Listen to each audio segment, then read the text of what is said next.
স্কুলের শিক্ষার্থীদের মাধ্যমে সামাজিক সচেতনতার লক্ষ্যে পশ্চিমবঙ্গ বিজ্ঞান মঞ্চের সুবীর ভট্টাচার্য বিজ্ঞান চক্রের উদ্যোগে থ্যালাসেমিয়ার বাহক নির্ণয় কর্মসূচি গ্রহণ করা হয়েছিল।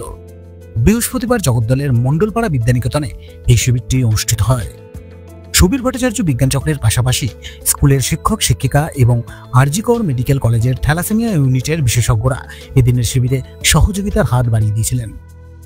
বিজ্ঞান চক্রের সম্পাদক বিভূতিভূষণ রায় জানান, থ্যালাসেমিয়া রোগ নির্ণয়ের একমাত্র উপায় রক্ত পরীক্ষা। বিবাহের পূর্বে রক্ত পরীক্ষা করলে এ বিষয়ে অনেকটাই সাবধান হওয়া যায়, তবে সামাজিক সচেতনতার অভাব এই রোগ প্রতিরোধের ক্ষেত্রে প্রধান সমস্যা হয়ে দাঁড়াচ্ছে।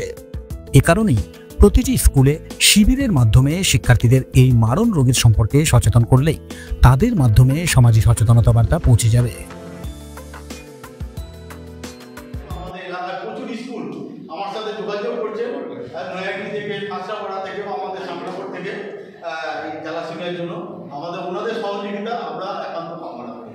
আর সঙ্গে আপনাদের প্রত্যেকে অসংখ্য ধন্যবাদ যে এই পুরো প্রোগ্রামটা অ্যারেঞ্জ করতে পারলাম আপনাদের জন্য, যে আগামী দিনে বিজ্ঞান মঞ্চ এবং স্কুল আরও প্রোগ্রামগুলো, সামনে আরও প্রোগ্রাম আছে যেটা বিজ্ঞান অভিজ্ঞতা বা আরও প্রোগ্রামগুলো, সেটা আগামী দিনে আমরা করতে।